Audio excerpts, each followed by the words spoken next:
Bien, voilà, dans le cours des enseignements, donc sur les 10 commandements de la paroisse Saint-Émilien. Alors, ils n'ont pas été faits dans l'ordre, je suis désolé. Je été engagé à faire le 3e commandement, je n'ai pas pu le faire plus tôt. Voilà, le 3e commandement, souviens-toi du jour du repos pour le sanctifier. Tu travailleras 6 jours et tu feras tout ton ouvrage. Mais le 7e jour est le jour du repos de l'Éternel ton Dieu. Tu ne feras aucun ouvrage, ni toi, ni ton fils, ni ta fille, ni ton serviteur, ni ta servante. Donc voilà le commandement que Dieu donne. Et donc à la suite des autres, je vais vous le commenter. Donc je vais surtout me suis surtout servi pour préparer ce cours de l'encyclique de Jean-Paul II, Dies Domini. Dies Domini, dans lequel Jean-Paul II, en introduction, rappelle que la sanctification du dimanche a toujours été facilitée dans les pays de tradition chrétienne. Mais aujourd'hui, même si les lois continuent à garantir le côté férié, justement chômé du dimanche, des comportements collectifs ont complètement modifié l'approche du jour du Seigneur. La pratique du week-end, les activités de loisirs, les politiques, sportives et culturelles, si bien que Jean-Paul II, donc c'était il y a déjà 20 ans, consacré une encyclique sur la sanctification du jour du Seigneur. Alors regardons d'abord dans l'Ancien Testament, de près ce commandement, en nous souvenant que justement il y a 3 raisons, 3 motifs au repos hebdomadaire que la Sainte Écriture avance. Le premier motif est de se souvenir de la création. En 6 jours, l'Éternel a fait les cieux, la terre et la mer, et tout ce qui y est contenu. Et il s'est reposé le 7e jour. C'est pourquoi l'Éternel a béni le jour du repos et l'a sanctifié. Donc, premier motif, c'est se souvenir de la création. Il s'agissait ensuite, deuxième motif, de ne pas oublier la libération d'Égypte. Tu te souviendras que tu as été esclave au pays d'Égypte et que le Seigneur ton Dieu t'en a fait sortir. Voilà pourquoi le Seigneur ton Dieu te commande de pratiquer le sabbat. Enfin, le repos hebdomadaire, c'était un troisième motif, était signe de l'alliance avec Dieu. Vous ne manquerez pas d'observer mes sabbats, car ce sera entre moi et vous, et parmi vos descendants, un signe auquel on connaîtra que je suis l'Éternel qui vous sanctifie. Vous observerez le sabbat, car il sera pour vous une chose sainte. Celui qui le profanera sera puni de mort. Voilà la loi de Moïse. Avec toute son exigence, celui qui ne respectait pas le sabbat était puni de mort. Et la Sainte Écriture rapporte plusieurs passages où effectivement certains sont mis à mort pour ne pas avoir respecté le sabbat. Donc c'est un commandement d'une grande importance. Nous le voyons dans l'Exode, dans le Lévitique, dans le Deutéronome, chez les prophètes aussi, chez Jérémie, Ézéchiel, Isaïe. Alors on voit l'importance du sabbat, l'importance du jour du Seigneur dans l'Ancien Testament. C'est fondamental. Et puis tout simplement, nous nous en rendons compte dans l'Évangile, le nombre de fois où le thème du sabbat est abordé, nous voyons que c'était une préoccupation très importante chez le peuple hébreu. Donc avant de parler du sabbat, parlons un peu justement de l'organisation de la semaine. Avant de parler du jour du Seigneur, arrêtons-nous sur sa division fondamentale du temps, qui est celle en 7 jours. Alors, cette division en 7 jours est très ancienne, il y a plusieurs explications. Une des premières explications, c'est une explication astronomique. Vous savez que les anciens, les hommes de l'Antiquité, connaissaient, en plus du Soleil et de la Lune, 5 planètes du système solaire. Il y avait Saturne, Mars, Mercure, Jupiter et Vénus. Voilà. Et donc, avec le Soleil et la Lune, ça va donner 7 astres. Eh bien, ces 7 astres vont donner leur nom au jour de la semaine chez les Romains. On le trouve d'ailleurs sur une colonne à Pompéi, là, une colonne titrée Die, jour. Donc, il y avait Sat, Sol, Lune, Mar, donc le premier mot de Mars, Mer, Mercure, etc. Et donc, les hommes de l'Antiquité vont nommer les jours à partir des divinités euh, divinités qui qui donnent le nom au jour. Donc Mercure, Mercurii dies donne mercredi. Le jour de Mars, du Mars, Martis dies donne mardi. Vénus, c'est vendredi. Jupiter, c'est jeudi. Alors pour Saturne, en français, nous l'avons abandonné parce que nous avons adopté le mot sabbat qui va donner samedi. Mais par exemple, en anglais, Saturday, samedi, ça vient de Saturne. Ils ont gardé le dimanche qui était le jour du soleil. C'est pareil, nous avons abandonné le mot romain pour lui donner le nom de dimanche, jour du Seigneur. Mais les Anglais ont gardé le jour du soleil, Sunday, le jour du soleil. Le lundi, c'est le jour de la lune, etc. Donc, vous voyez, l'origine des noms de la semaine vient des dieux païens et des astres qui portent ce nom des dieux païens. 7 astres, 7 jours. Alors, Saint-Sylvestre, Saint Pape du IVe siècle, il trouvait comme ça pas très convenable. Il voulait garder uniquement comme nom de la semaine le samedi, le sabbat et le dimanche, le jour du Seigneur, puis de numéroter les jours. Le lundi, c'était feria secunda, le deuxième jour, troisième jour, quatrième jour, cinquième jour, sixième jour. Voilà. Et donc, mais cette réforme ne prie pas. Il y a simplement, je crois que c'est selon les Portugais, c'est la seule langue qui a conservé cette idée du pape Saint-Sylvestre, de nommer, d'avoir domingo et sabado, dimanche et samedi, et puis les autres jours, secunda feria, etc. Ils gardent cette division du latin. Bref, mais cette division des jours est surtout liée, comme vous le savez, pour un motif religieux. Il s'agit des 7 jours de la création, plutôt les 6 jours de la création, tels qu'ils sont rapportés dans la Genèse, et puis du jour de repos. Ça, c'est extrêmement classique. Alors, je ne trouverai pas dans le débat qui, en premier, a divisé le temps en 7 jours. Est-ce que ce sont les Égyptiens? Est-ce que ceux qui ont copié sur les Hébreux ou les Hébreux sur les... Bon. Voilà, bref, en tout cas, dans la Genèse, nous voyons bien ces 6 jours, plus le 7e jour qui est le jour de repos. 6 jours de création et 7e jour de repos. Alors, il dit, dans ces 7 jours, il y a un jour qui est particulier, qui est béni par Dieu et qui est sanctifié par le Seigneur. Je vous cite la Genèse, Dieu bénit le 7e jour et il le sanctifia, parce qu'en ce jour, il se reposa de toute son œuvre qu'il avait créée en la faisant. Voilà, donc c'est le 7e jour qui, nous dit la Genèse, est béni et sanctifié. C'est un jour particulier. Alors, ce jour particulier, c'est le jour du repos, et donc c'est le jour du sabbat, parce que sabbat signifiant repos. Et c'est un jour de repos, ce jour de repos est important. Il s'agit de ne pas travailler pour, en fait, contempler l'œuvre de Dieu et non pas l'œuvre de l'homme. Vous voyez, c'est la première chose à retenir sur le sabbat. On ne travaille pas, parce que quand on se travaille, nous nous concentrons sur notre œuvre. Voilà, et le dimanche, ça deviendra le dimanche. Le sabbat, c'est on ne travaille pas pour contempler l'œuvre de Dieu et non pas la nôtre. Voilà. C'est donc un jour de contemplation de la création. Rappelez-vous, Dieu vit que tout cela était bon et même très bon, dit-il, à chaque étape, à chaque jour de la création. Voilà. Et comme tout est beau, tout est bon et même très bon, il faut contempler l'œuvre de Dieu.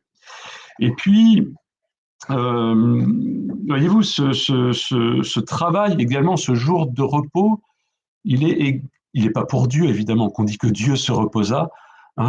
C'est pas Dieu qui a besoin de se reposer, nous le verrons, c'est l'homme. Vous voyez, c'est l'homme qui a besoin de se reposer, et non pas Dieu. Bon. Voilà, donc ça c'est l'Ancien Testament et le sabbat. Avec notre Seigneur Jésus-Christ, eh bien l'ancienne alliance est rompue. Elle est rompue parce qu'elle va être accomplie dans une nouvelle et éternelle alliance entre Dieu et l'Église, ce qui va entraîner des changements. Voilà, je ne suis pas venu pour abolir, mais pour accomplir. De fait, il va y avoir un accomplissement de l'Ancien Testament dans le Nouveau, et donc une adaptation de l'Ancien Testament. Forcément, il y a des choses qui vont être abolies, puis ce sont les lois rituelles de l'Ancien Testament, mais d'autres vraiment qui vont trouver leur pleine signification, et ça va être le cas du 3e commandement avec le jour du Seigneur.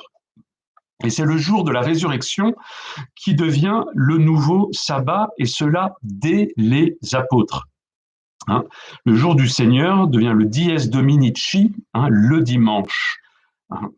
Donc le dimanche, jour de la résurrection du Christ, vous vous en souvenez, était chez les anciens le jour du soleil.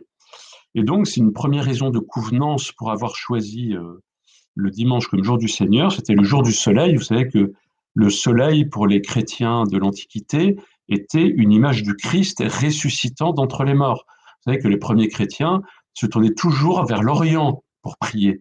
Hein, les églises étaient toujours orientées, tournées vers l'Orient, parce que les chrétiens se tournaient vers le soleil levant, qui était une image du Christ ressuscitant d'entre les morts. Voilà. Et donc le dimanche étant le jour du soleil, eh bien, voilà, il convenait qu'il soit le jour du Seigneur, le jour de la résurrection du Christ. Voilà. Donc, pour montrer que le dimanche également, vous voyez, c'est le premier jour de la semaine. Vous voyez, c'est le premier jour de la création. Et un des motifs, justement, une des convenances du dimanche comme jour du Seigneur, c'est que le Seigneur Jésus-Christ, il est venu restaurer la création blessée par le péché. Il est venu recréer les choses. Vous voyez, il est venu rétablir la création blessée par le péché et établir une création nouvelle par sa grâce. Voilà, donc convenance, vous voyez, que le jour du Seigneur soit le premier jour de la semaine depuis le Christ. Voilà, mais c'est surtout parce que de fait, le Christ est ressuscité le lendemain du sabbat, le premier jour de la semaine. Donc le dimanche, hein, nouveau jour du Seigneur, jour de repos, jour de résurrection, et également, ça c'est les pères de l'Église qui développent beaucoup cette idée, c'est, vous voyez, le dimanche c'est le premier jour de la semaine, c'est aussi le 8e jour. C'est saint Augustin qui, parce que ce 8e jour en fait, c'est le jour d'après. Hein, je ne fais pas de jeu de mots avec ce qui a cours en ce moment, etc., sur le fameux jour d'après.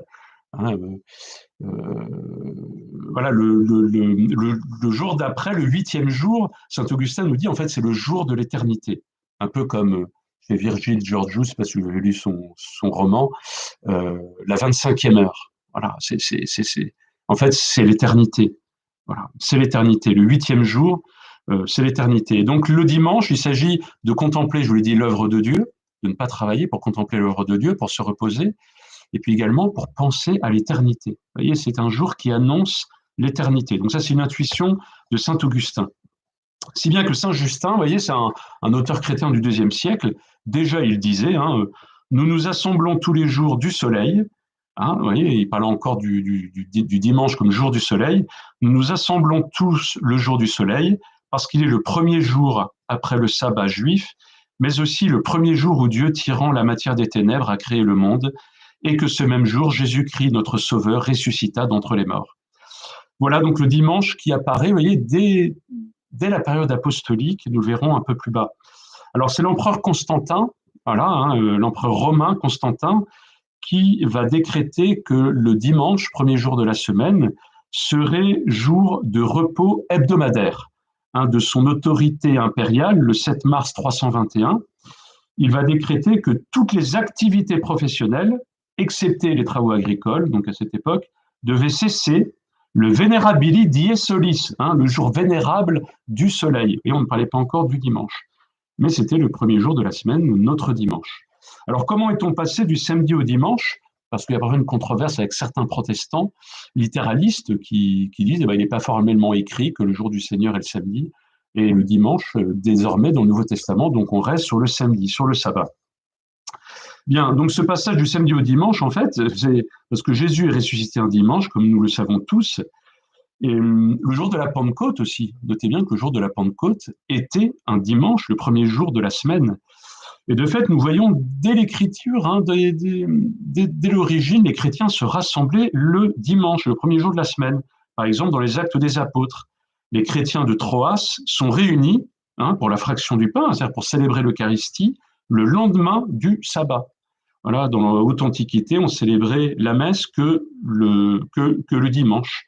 Et puis saint Paul, dans l'Épître aux Corinthiens, à un moment, il parle du premier jour de la semaine. Chacun mettra de côté ce qu'il a réussi à épargner, afin que l'on n'attende pas mon arrivée pour faire la quête, la collecte. Vous voyez, bon, il parlait déjà de ce rite immuable qui a traversé toutes les liturgies, qui est la quête. Il disait, nous la ferons le premier jour de la semaine, mais pourquoi? Parce que c'est le jour de l'Eucharistie. Voilà. Hein. En outre, notez que la vision de Saint Jean dans l'Apocalypse se situe le jour du Seigneur. Je fus saisi en esprit le jour du Seigneur. Donc l'expression jour du Seigneur, donnée comme cela par saint Jean sans explication, désigne un jour établi chez les chrétiens, parce que ce n'est pas une expression juive, hein, une expression de l'Ancien Testament, jour du Seigneur, c'est une expression chrétienne. Et donc, saint Jean, il dit, bah voilà, j'ai été saisi en esprit le jour du Seigneur, c'est-à-dire le dimanche. Hein. Donc on voit bien que ça remonte aux apôtres, le fait d'avoir transféré le culte au premier jour de la semaine, hein, le dimanche, le jour du Seigneur. Hein, saint Ignace d'Antioche, au IIe siècle, le montre comme un fait établi. Hein. Ceux qui vivaient selon l'ancien état des choses sont venus à une nouvelle espérance, n'observant plus le sabbat, mais vivant selon le jour du Seigneur. Voilà. Donc c'est une chose bien établie, dès le IIe siècle, ça montre que ça remonte aux apôtres, et par eux au Christ, évidemment. Donc le dimanche est un jour sacré, c'est notre jour. D'ailleurs, c'est noté que c'est pour ça que la Révolution française s'y est attaquée. Hein, vous savez que la Révolution a supprimé non seulement les fêtes religieuses chômées, qui étaient très nombreuses dans l'Ancien Régime, mais également le calendrier grégorien, pour instaurer une nouvelle division du temps sur 10 jours, qui s'appelait les décadis, remplaçant aussi le nom de jour par des noms de végétaux. Hein, donc aujourd'hui, quand je fais un serment à ce sujet, je vais donner la date. Aujourd'hui, dans le calendrier révolutionnaire, nous sommes le 5e jour du mois de Germinal, et qui a un nom particulier, il s'appelle asperge. Il y avait un nom de végétal pour chaque jour. Bref. Donc l'abbé Grégoire, qui était pourtant révolutionnaire, écrira dans ses mémoires, le calendrier nouveau a été inventé par Rome. Rome était celui qui portait cette réforme. Hein. Le calendrier nouveau a été inventé pour détruire le dimanche. C'était son but, il me l'a avoué. Le dimanche, lui dis-je, existait avant toi, il existera encore après toi. Voilà, donc il s'agissait justement, de passer de la semaine de 7 jours au décadi de 10 jours, de travailler plus. Hein. Au lieu de travailler 6 jours sur 7, on travaille 9 jours sur 10. Voilà. Et donc, justement, c'est ce que certains diront, ils disent travailler 9 jours, c'est pas un rythme naturel. Et c'est là où on voit toujours la loi de Dieu, elle est basée, les 10 commandements, vous l'avez vu, sont basés sur la loi naturelle. Et donc, sanctifier le jour du Seigneur, ne pas travailler, c'est pas un pur commandement divin, vous voyez, positif. Il a vraiment un fondement dans la nature humaine qui est de se reposer toutes les semaines, un jour par semaine, un jour sur 7. Voilà. Hein, c'est ce que reconnaissait un député révolutionnaire. Hein. Le décadi, la semaine de 10 jours, ne s'accorde point avec la nature. Il n'y a ni hommes ni animaux qui supportent 9 jours de travail consécutifs. Donc nous voyons par ce phénomène révolutionnaire que les attaques contre la sanctification du dimanche sont anciennes. Ainsi, il est interdit de travailler le jour du Seigneur. Alors, sauf évidemment ce qui est absolument nécessaire au bien commun de la société, c'est le cas des médecins, une pharmacie, un policier, etc. Donc, il est interdit de travailler ce jour-là, sauf ce qui est absolument nécessaire au bien commun de la société, tout comme au bien commun de la famille. Alors, l'Église n'entre pas vraiment dans le détail de ce qui est permis et de ce qui n'est pas permis le jour du Seigneur. Hein, L'Église, justement, elle donne un grand principe. Elle dit les œuvres serviles sont interdites le jour du Seigneur. Et tout le monde comprend ce que signifie une œuvre servile. Une œuvre servile, c'est quelque chose qui est pénible, c'est quelque chose qui est difficile, c'est quelque chose qui est laborieux, qui est déplaisant et qui est fatigant. Voilà. Et donc, il suffit de comprendre l'esprit de cette loi, œuvre servile. L'Église n'a pas besoin de faire une liste de ce qui est permis, de ce qui n'est pas permis, comme les pharisiens. Vous voyez, ça c'est important, chers fidèles, voyez-vous, à votre avis, en conscience, qu'est-ce qui est une œuvre servile dans ma vie? Eh bien, je ne dois pas le faire le dimanche. Voilà, ce serait péché, oui, ce serait péché contre la loi de Dieu que d'accomplir une œuvre servile le dimanche sans, évidemment, une nécessité du bien commun de la famille ou de la société. Voilà, car justement, on peut comparer avec les Juifs observants, rappelez-vous, qui doivent obéir à 613 commandements qui, selon la tradition rabbinique, sont contenus dans la loi, sont contenus dans la Torah. Et un grand nombre de ces 613 commandements concernaient le sabbat. Ils ont tiré justement le nombre de pas que l'on pouvait faire sans violer le sabbat, et ils l'ont fixé justement à 2000, ce qui est très peu, vous voyez, 2000 pas, un aller-retour, ça fait 1000 pas, vous voyez, vous ne pouvez pas faire une grande distance. Voilà. Donc le sérieux de l'observance du sabbat dans l'Ancien Testament était tel que le livre des Maccabées raconte comment des Juifs fidèles à la loi se laissèrent massacrer sans résistance le jour du sabbat. Il y a un historien romain du IIIe siècle, Dion Cassius, qui rapporte dans son histoire romaine le fait suivant. Pompée eut de grands obstacles à surmonter au siège de Jérusalem. Si ceux qui l'occupaient l'avaient défendu tous les jours avec la même vigilance, Pompée n'aurait pas pu prendre la ville. Mais il suspendait le combat pendant les jours qui portent le nom de Saturne, donc le sabbat, parce qu'ils ne font rien ces jours-là. Cette interruption fournit aux assaillants le moyen d'ébranler les remparts. Les Romains ayant remarqué l'usage dont je viens de parler, ne poussaient point sérieusement l'attaque pendant le reste de la semaine. Mais lorsqu'arrivaient périodiquement les jours de Saturne, ils donnaient l'assaut de toute leur force. Ainsi, le temple tomba au pouvoir des Romains, le jour dédié à Saturne, sans que ses défenseurs fissent aucune résistance. C'était donc un jour de sabbat. Donc on voit le sérieux de son application dans l'Ancien Testament. Il ne se défendait pas, il ne se battait pas le jour du sabbat. Et donc cette vision est encore plus étroite chez les Esséniens, qui étaient un groupe juif dissident. On a retrouvé dans les manuscrits esséniens, dans les manuscrits de Qumran, que lorsqu'un animal tombait dans un puits, on n'avait pas le droit de l'en retirer. C'est pour ça d'ailleurs que l'on pose la question à notre Seigneur Jésus-Christ. Plutôt notre Seigneur Jésus-Christ dans l'Évangile dit, mais le jour du sabbat, vous retirez un animal qui est tombé dans un puits, alors que les Esséniens, eux, ne le faisaient pas. Mais les Esséniens, eux, allaient jusqu'à enseigner, on ne retirera pas un homme vivant tombé dans une mare ou une source, que ce soit avec une échelle, une corde ou un autre moyen. Donc vous voyez, alors ça c'est une secte fondamentaliste, nous dirions, chez les Juifs, mais on voit, ça montre le sérieux de l'observance de la loi dans l'Ancien Testament. Alors justement, face à cette vision du sabbat, qui est cette conception, on peut dire, aliénante du sabbat, Jésus-Christ, notre Seigneur, s'est proclamé, lui, le maître du sabbat. Le Fils de l'homme est le maître du sabbat. Il n'a pas hésité avec ses apôtres, par exemple, à glaner des épis de blé le jour du sabbat, par nécessité, il fallait se nourrir, et surtout à accomplir de nombreux miracles le jour du sabbat. Alors face aux critiques nombreuses des pharisiens qui étaient scandalisés, ils ne comprenaient pas, Jésus-Christ, notre Seigneur, rappela que le sabbat a été fait pour l'homme et non pas l'homme pour le sabbat. Vous voyez, il apporte vraiment le sabbat a été fait pour l'homme, au service de l'homme, non pas l'homme pour le sabbat. Autrement dit, le repos hebdomadaire, le jour du Seigneur, est fait pour nous libérer, en fait. Il est fait pour nous soulager du travail, pour nous soustraire au labeur, aux charges et aux soucis terrestres qui nous clouent à la terre, pour justement nous puissions nous libérer, pour penser à l'éternité, penser au Seigneur.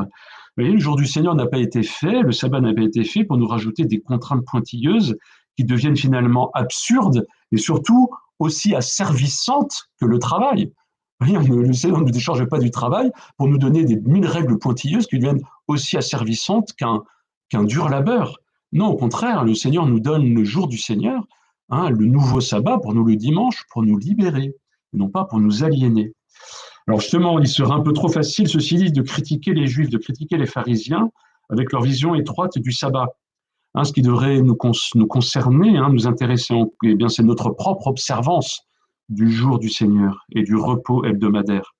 Les Juifs étaient critiquables sur beaucoup de points. Il n'empêche qu'ils prenaient le jour du Seigneur très au sérieux. Ce que beaucoup de chrétiens, qui portent ce beau nom de chrétien, qui vient de Christ, ne font pas.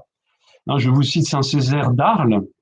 Donc Saint Césaire, évêque d'Arles au VIe siècle, il disait à ses fidèles dans un sermon, « En vérité, frères, je dis qu'il est bien pénible et quasi tout à fait impie que les chrétiens n'aient pas pour le jour du Seigneur le respect avec lequel nous voyons les Juifs observer le sabbat. En effet, alors que ces malheureux observent si bien le sabbat que ce jour-là, ils n'osent se livrer à aucune activité profane, combien plus ceux qui ont été rachetés, non avec de l'or ou de l'argent, mais par le sang précieux du Christ, c'est une citation de l'apôtre Saint-Pierre, combien plus ceux-ci doivent-ils consacrer à Dieu le jour de la résurrection et penser très attentivement au salut de leur âme. Voilà, donc on peut critiquer les pharisiens, mais ceci dit, ils prenaient le sabbat au sérieux, donc nous chrétiens devons prendre le dimanche au sérieux. Alors, nous avons vu plus haut les motifs que le Seigneur avait donnés au peuple hébreu afin qu'il sanctifie le sabbat. Il s'agissait d'abord de se souvenir de la création, de ne pas oublier la libération d'Égypte et enfin de renouveler l'alliance avec Dieu. Alors en changeant évidemment ce qui doit l'être, ces motifs s'appliquent encore à nous chrétiens afin de sanctifier le jour de la résurrection, le dimanche. D'abord nous souvenir que Dieu est notre créateur. Nous souvenir de la création, plutôt nous souvenir de Dieu créateur, et donc que nous sommes ses créatures. Dieu est le Tout-Puissant, nous sommes l'œuvre de ses mains, notre existence est donc totalement suspendue à son éternelle existence. Dieu possède la vie éternelle en lui-même et de lui-même, alors que nous recevons notre existence de lui et nous recevons la vie de lui. La vie est le propre de Dieu. Dieu la possède, sa vie de toute éternité. Nous, notre vie est reçue, l'existence est reçue. Nous sommes donc, vous voyez, comme des débiteurs. Puisque notre existence, puisque notre vie sont reçues de Dieu, nous sommes redevables envers Dieu du don de l'existence, du don de la vie. Et puisque nous sommes débiteurs de Dieu, Dieu en tant que créateur a droit à ce que nous lui rendions un culte, voyez-vous, une adoration, une liturgie. C'est pourquoi l'Église, voyez-vous, rattache la vertu de religion, qui est cette vertu par laquelle nous rendons à Dieu un culte. L'Église rattache la vertu de religion à la vertu de justice. Vous le savez, est juste. Celui qui rend à chacun ce qu'il mérite, est juste celui qui rend à chacun son droit, est juste celui qui rend à chacun ce qui lui est dû. Voilà. Et religieux, celui qui va rendre à Dieu ce qui lui revient, c'est-à-dire le culte dominical en assistant à la messe, en célébrant la messe avec tous les autres fidèles. Vous voyez, on peut prendre une comparaison. Quand vous allez au restaurant, voilà, bon, quand vous irez au restaurant, quand ils seront ouverts, eh bien, lorsque vous sert un plat, on vous prépare un plat, on vous le sert, etc. Quand vous partez, ce n'est pas une aumône, une charité, une bonté que vous faites au restaurateur, au commerçant, en payant votre déjeuner. C'est son dû. Vous ne sortez pas en lui jetant une poignée de pièces en disant voilà, aubergiste, parce que je suis bien bon. Non, vous lui donnez son dû, vous lui donnez son droit. Eh bien, vous voyez, assister à la Sainte Messe le dimanche, ce n'est pas une aumône, vous voyez, ce n'est pas une bonté, une charité optionnelle que nous rendons à Dieu, mais c'est bien son dû que nous lui rendons. Il est mon créateur, je suis sa créature, je dois lui rendre un culte avec toute l'Église. Donc le saint curé d'Ars avait cette approche du dimanche, lorsqu'il grondait gentiment ses fidèles en leur disant le dimanche, ce n'est pas votre bien, c'est le bien du bon Dieu. De quel droit touchez-vous ce qui ne vous appartient pas? Vous savez que le bien volé ne profite jamais. Le jour que vous volez au Seigneur ne vous profitera pas non plus, disait le saint curé d'Ars. Voyez-vous, nous sommes tous pareils. Dès que nous avons une dette, tant qu'on n'a pas payé sa dette, eh bien notre conscience n'est pas tranquille.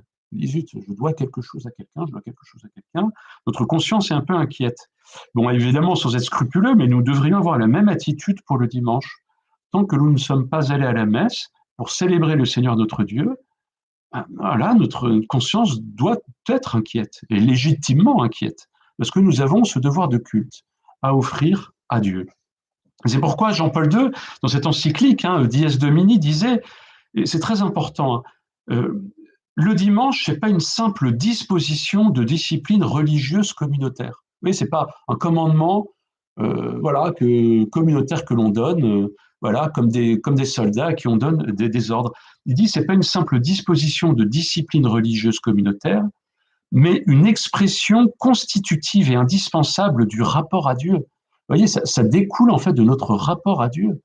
Dieu est notre créateur, nous sommes ses créatures, il a des droits, et donc nous avons des devoirs envers lui. Vous voyez, donc le premier motif de sanctification du dimanche en allant à la messe, vous voyez, là on n'est plus dans le repos, on est dans la sanctification.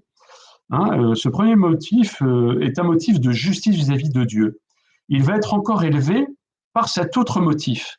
Nous avons vu que chez les Juifs, le sabbat était aussi le mémorial de la libération d'Égypte, de la libération de l'esclavage de Pharaon. Eh bien, quant à nous, le dimanche, nous nous souvenons que nous sommes des affranchis. Oui, le dimanche, nous nous souvenons que nous sommes des esclaves libérés, libérés du péché. Nous avons été libérés de l'esclavage, du pouvoir que le péché donne sur les hommes à Satan. Nous avons été libérés par qui? Par Jésus notre Seigneur. Par sa passion et par sa croix, nous avons été libérés. Et comme la messe, vous le savez, est le renouvellement du sacrifice de la croix, nous célébrons donc chaque dimanche ce sacrifice rédempteur de la croix, cette offrande du Christ en croix qui fut notre libération, qui fut pour nous libération, qui fut pour nous rachat et rédemption. Et pour cela, nous rendons grâce à Dieu, et c'est pourquoi la messe s'appelle Eucharistie. Vous le savez, Eucharistie signifie en grec action de grâce, remerciement. Parce qu'à chaque messe, puisque la croix est rendue présente, nous célébrons ensemble notre libération du péché, notre libération commune par Jésus-Christ notre Seigneur. Vous voyez, cette action de grâce de la messe, elle est d'autant plus forte que la messe n'est pas qu'un souvenir de la croix. La messe est le renouvellement non sanglant du sacrifice de la croix. La croix est rendue présente et c'est pourquoi notre place est le dimanche à la messe pour célébrer cet acte rédempteur du Christ, cet acte libérateur du Christ avec reconnaissance. Voilà, donc la messe dominicale est donc d'abord un devoir, elle est ensuite une gratitude, une reconnaissance, une action de grâce. Elle est surtout un acte d'amour envers Dieu notre Père. Car souvenez-vous, le troisième motif qu'avaient les Juifs de célébrer le sabbat était de renouveler l'alliance avec Dieu. Alors cette alliance ancienne, elle est désormais caduque, et Dieu nous a fait entrer par notre baptême dans la nouvelle et éternelle alliance. Depuis notre baptême, nous pouvons en effet appeler Dieu Père. Et chaque dimanche, eh bien, notre Père commun, parce que nous sommes tous baptisés, chaque dimanche, notre Père commun convoque toute sa famille pour que nous puissions renouveler notre alliance avec lui. Le dimanche est le jour de l'Église. Et Église, vous savez, ecclésia, ça désigne non pas avant tout un bâtiment, non, mais une communauté rassemblée. Le bâtiment a pris son nom de la communauté rassemblée, du peuple rassemblé.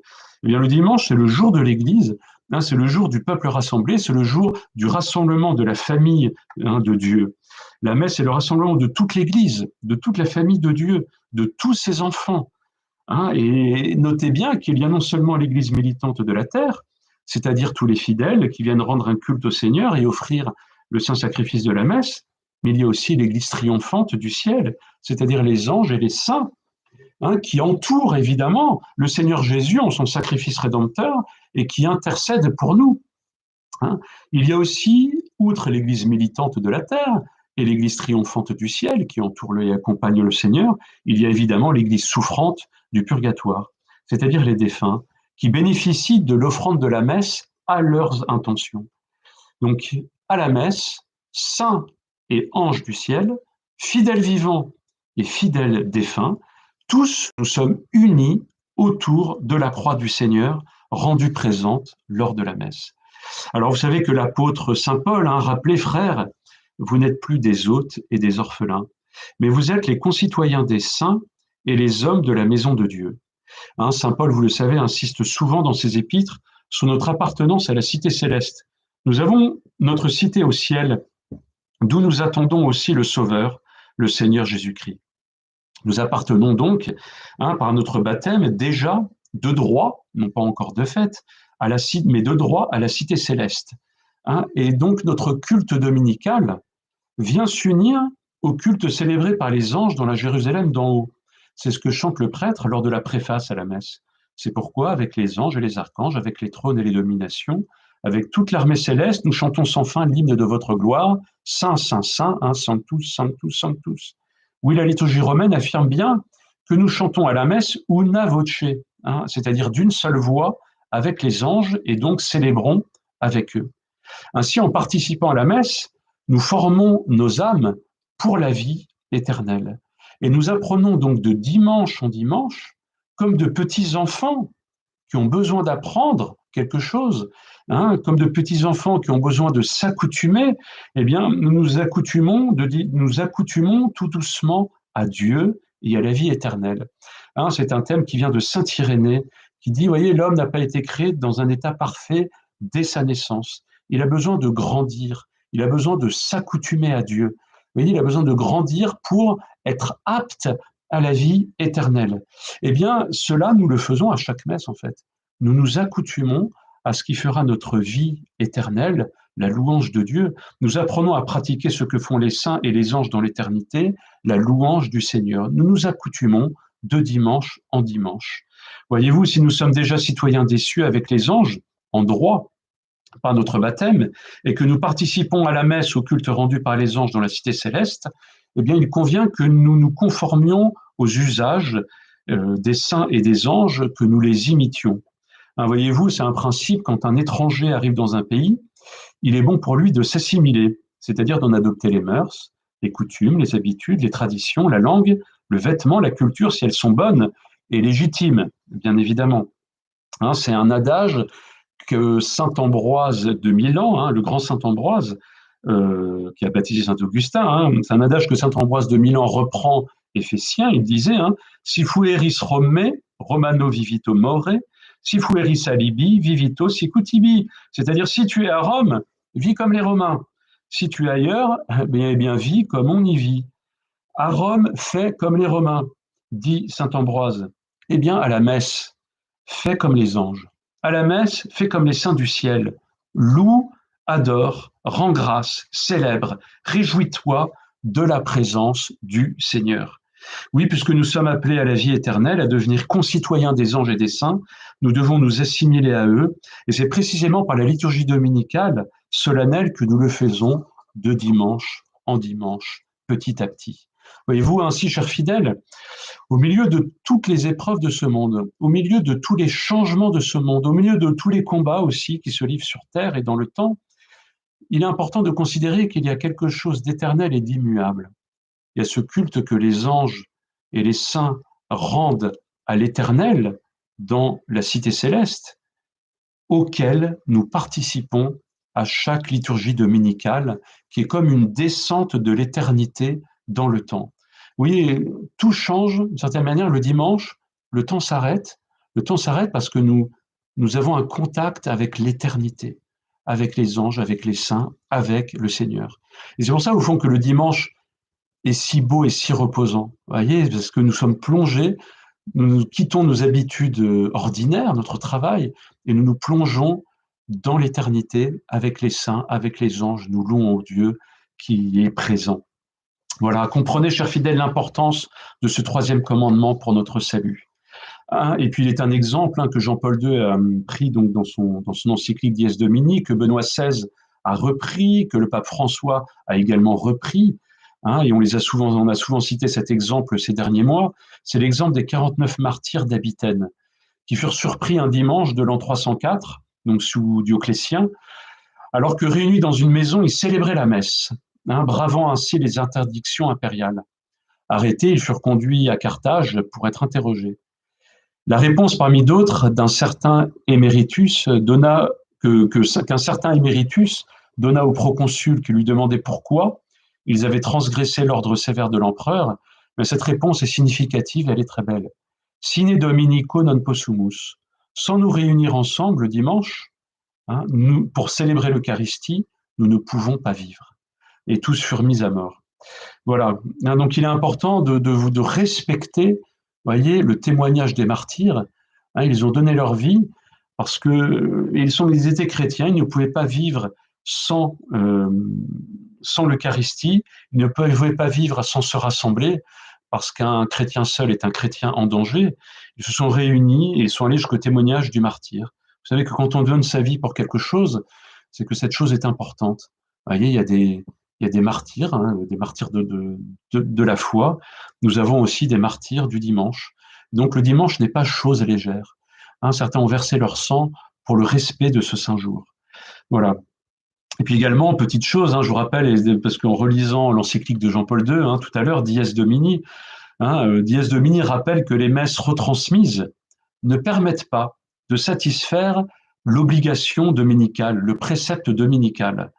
En assistant à la messe sur ordinateur, vous ne remplissez pas l'obligation dominicale. Ces messes retransmises, en fait, sont simplement pour ceux qui sont légitimement empêchés, pour ceux qui sont légitimement excusés de satisfaire le précepte. Ces transmissions sont une aide, en fait, pour que spirituellement, ils puissent s'unir à la célébration de la messe. Mais ne pensez pas que l'on peut remplacer la messe par une retransmission. Non, c'est uniquement pour aider ceux qui sont légitimement empêchés et excusés de pouvoir prier, de pouvoir s'unir d'une certaine manière à l'assemblée dominicale. Alors je conclurai en vous disant, hein, comme la didascalie des apôtres, qui est un des textes chrétiens les plus antiques, le jour du Seigneur, laissez tout et courez en hâte à votre assemblée, hein, à votre église, parce que c'est votre louange à Dieu. Autrement, quelle excuse auront devant Dieu ceux qui ne se réunissent pas le jour du Seigneur pour écouter la parole de vie et se nourrir de l'aliment de vie qui demeure éternel. Oui, il s'agit le dimanche d'écouter la parole de vie, l'enseignement de la Sainte Écriture et l'interprétation qu'en donne l'Église par l'intermédiaire du prêtre, mais aussi se nourrir du pain de vie, hein, de l'aliment de vie, de la Sainte Eucharistie, qui est, comme vous le savez, un gage de vie éternelle. Parce que tout à l'heure, je vous le disais, hein, la messe est l'éruption de l'éternel dans le temps, hein, lors de la messe. Lorsque nous communions, c'est le Seigneur vivant et ressuscité dans l'éternité que nous avons présent en nous pendant quelques minutes. Nous avons donc l'éternité en nous pendant quelques minutes lorsque nous communions. Voilà pourquoi c'est si important de recevoir la Sainte Eucharistie le dimanche. Voilà pour ce 3e commandement, hein, que les fidèles de Notre-Dame, eux, ont déjà lu en sermon, en version abrégée. Voilà, bonne poursuite, hein, avec la paroisse Saint-Émilien de cette méditation des 10 commandements que Dieu nous donne et que nous devons sanctifier.